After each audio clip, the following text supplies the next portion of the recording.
Greetings, salutations, good people. My name is Otis James Bush Jr. This is OJB Cooking. I'm feeling carnivorous. And you know what that means. Time for a good old steak. So today, we're going to be heating up a good old boneless ribeye. We're going to throw that thing in a good old cast iron skillet, you feel me? We also going to serve this mug up with a good old homemade chimichurri. So what we going to need? Now for the steak, it's pretty straightforward. We got a good old steak, you feel me? And we got some thyme, we got some garlic, we got some butter, we got some oil. For the chimichurri, we got some red wine vinegar, some olive oil, we got some fresh parsley, got a little cilantro too. If you're doing the traditional version, you can omit the cilantro and just use parsley. We got some garlic, a shallot, and we got some red pepper. We're gonna hook all that up, you know what I mean? Make it pop, you feel? So go ahead and like, comment, subscribe, share this thing on all your socials. Subscribe to my Instagram, OJB Cooking. And you know, tell a friend, tell two friends, you feel me? As always, come on with me. Alright, now the first thing we'll do is hook up this good old chimichurri. We got some fresh parsley. We'll chop this up.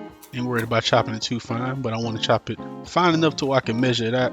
I went ahead and put a half a cup chopped parsley. We got some cilantro here. Now in a traditional Argentinian chimichurri, you wouldn't have that, but I like cilantro, and you know I've seen it be added. You know, so we added, you know, a fourth of a cup of cilantro. That was a red chili pepper. I ended up adding a second red chili in there just because I do like it spicy. We got some garlic cloves. I ended up using 4 cloves of garlic in this, and I ended up using a half of a shallot. Chop that up real nice, like. Throw that up in there. Got some oregano. Ended up using 1 teaspoon of oregano. Got some black pepper. I didn't even really measure that, just throw it in to taste. Let's see, we got 2 tablespoons of red wine vinegar. We'll blend that on up, you feel me? And make sure you scrape your sides down, that way it can you know, emulsify evenly. And you don't want to make this a paste. You want to get it finely chopped, about like that, just like that. And we're gonna scoop that on up out of there. And throw us in 2/3 of a cup of nice high quality olive oil. Yeah, you see it. And then we got a nice high quality cut of meat as well.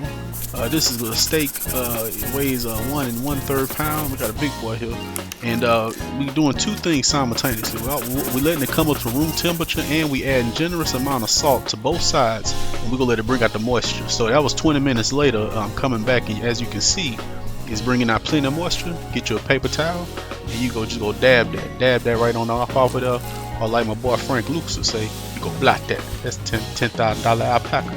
Blot that. You feel me? We'll get that up off of there, and then we gonna add more salt and some pepper. You know, salt and pepper, lots of it. You know, it's a big old steak. You know, don't worry about overdoing it. I mean, obviously you can overdo it, but you know, you can get used to it. Lots of salt, lots of pepper, but that's it. You're keeping it basic. You know, you don't want to take away from the taste of your good old steak. And we got a nice hot pan, some olive oil, and we got our steak going. Look at that, get that sizzle.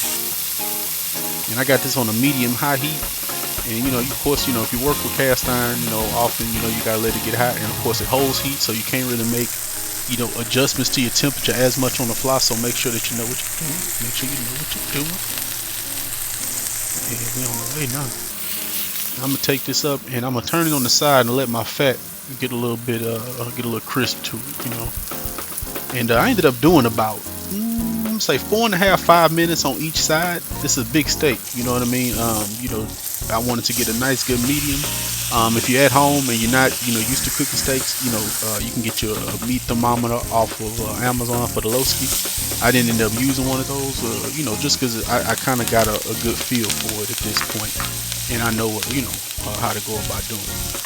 Another pro tip: make sure you have a very high quality mitt if you're gonna be handling a cast iron skillet like I'm doing right now, so that you don't burn yourself. You feel me? Yeah. And make sure you baste it on up. Make sure you get all that garlic, butter, thyme. You know what I mean? That mixture. Just get it on up in there and drizzle it out. That's where a lot of the flavor come in. So, you know, we got salt, pepper, we got our garlic, we got our thyme, and we got, you know, a good unsalted butter up in the pan. And that's what will give our steak, you know, along with, of course, the salt and pepper, the steak that we desire. Yeah, come on in baste it one more again. Pro tip, you want to take it out, about 5 degrees early, because the steak is going to continue to increase in temperature even after you take it out of the pan. Chop off a little edge. I'm gonna need you. Toss me to the side. Chop this up real nice. Like, now we're ready to play.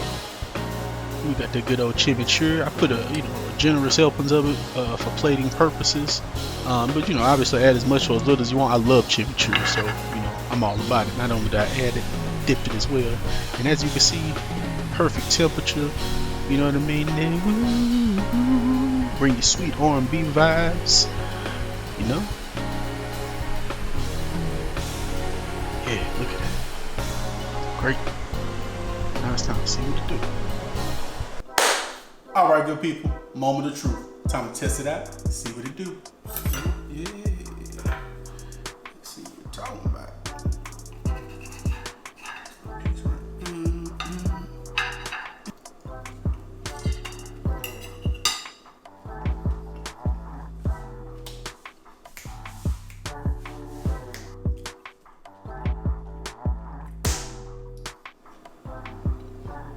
Got a little kick to it, as per usual. But boy, that's on point. Steak came out perfect, medium. Y'all saw it. Perfect medium, on point. Chimichurri came out phenomenal. I didn't even know what a chimichurri was until like 2 years ago. Cast iron skillet with a steak, best method to go. You know what I mean? If you'll cook a steak on the stove top, don't play yourself. Go ahead and use cast iron. It's what you want in your life. If you're gonna make a steak, why not go ahead and make this good old chimichurri? You can also put this on pork. You know what I mean? Goes hard. Probably go hard on chicken. I don't know, but probably. You feel me? One more bite for the road.